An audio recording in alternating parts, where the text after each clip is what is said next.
I'm Andrew Trendle, you're watching Enemy, and we're here with Dana from Porridge Radio. Hello. Hello Dana, how are you today? I'm alright, how are you? Yeah, not bad. What are you drinking there? Tea, coffee? A tea, a normal tea. It's quite a bittersweet year, because yes, there's a lot of love for every bad, and rightly so. And then you kind of had the rug swept from underneath you and not really being able to take it on the road and show it to people. That must have hurt. Honestly, like, we released the album a week before lockdown, so the love all came during lockdown, and I don't really feel the bitterness of the bittersweet thing. I just feel like everybody's been so receptive to our album and so excited by it, and it's a level of reception that we've never had before, and that is really amazing. And yeah, we couldn't tour, which obviously is hard because that was our whole plan for this year, but I think that we've been really lucky because of the way that people have responded to the album, but also just like we were gonna tour, but we didn't, and we've been able to do loads of other cool stuff in that time. We've just released a new song, we've got the Mercury, we've just released a new session, and we've been really busy. We've been demoing a lot and writing a lot, and it's been okay. I feel like it could have been a lot worse for us. What do you make of your competition, if that's the right word? I don't know if I guess it is a competition way, but I don't really see it like that. I mean, I love so many of the other artists on the shortlist, and I'm such a big fan of so many bands and artists that it's quite nice to be on a list with people who I really respect. So If you were to make a bet on who's going to win, who would it be? I've been considering making a bet, but maybe I shouldn't.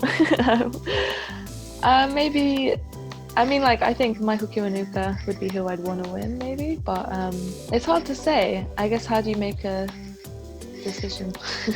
I love Charlie, XCX, love Stormzy, maybe one of those. Dua Lipa would be great. Is there anyone not nominated that you wish were? How do I answer that question, you know? Like... Everyone, yeah. I really love Sorry's album. That would have been a cool addition. 7 Seconds is awesome. Is that where did that track come from? Is it a signpost of what's to come, or is it just something you had in the back? I think it's both of those things. I mean, I started writing it a few years ago. I wrote the words, and I wrote a very kind of slow, miserable song, and had it for a while, and I was really attached to it, but also I also knew that it wasn't necessarily a band song. And then kind of early last year, I was sitting with Sam in his room and just was like, I've got this song, Sam plays drums and helps arrange a lot of stuff, and like, we were sitting together, I was like, I've got this song and I want it to be faster and more fun, and he wrote the main keyboard riff to it, and about half a year later we were in Margate at the end of the summer at Pra Studios with the whole band, and we showed it to Georgie and Maddie, and they kind of instantly were into it, and we like arranged it that week, and we kind of had a really strong idea for it. And then because of the pandemic, we were able to go into a studio with Marta Salogni about a month ago, and so I guess not being on tour meant that we could actually focus on finishing that song, and we had the opportunity to finish recording it and release it, which we did. So it's kind of like it's been like a long process of a song which we've had for a while, but we've got a lot of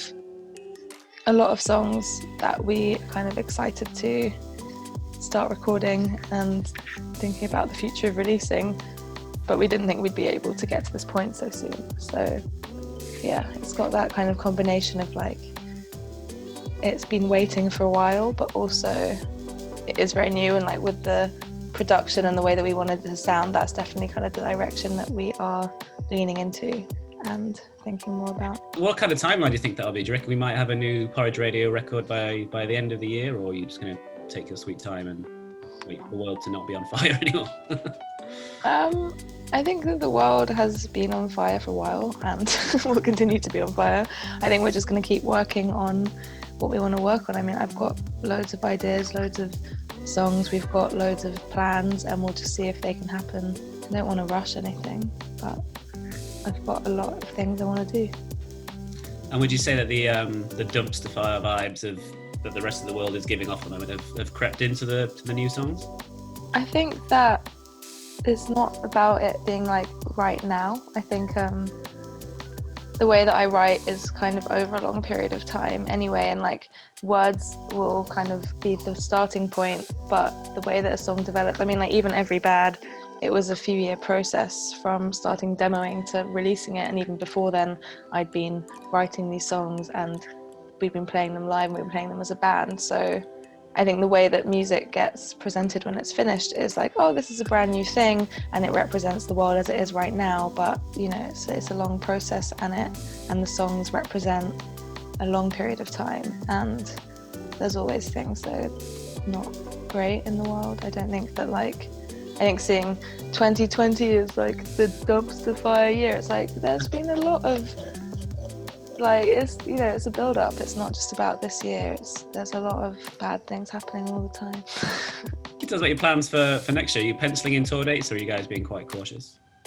Well, we had, I think because of this year lockdown starting when we were about to go on a huge tour that was going to be kind of like the whole year long. We were going to be in Europe and the UK and North America. We've just had to reschedule those dates every few months. We're pushing things backwards, not because we think they're necessarily going to happen in a few months' time, but because we're kind of planning for the best but assuming the worst. So we've got loads of shows planned for next year, and if it's safe to play them, then we will do them, and if it's not, then we will just reschedule them again.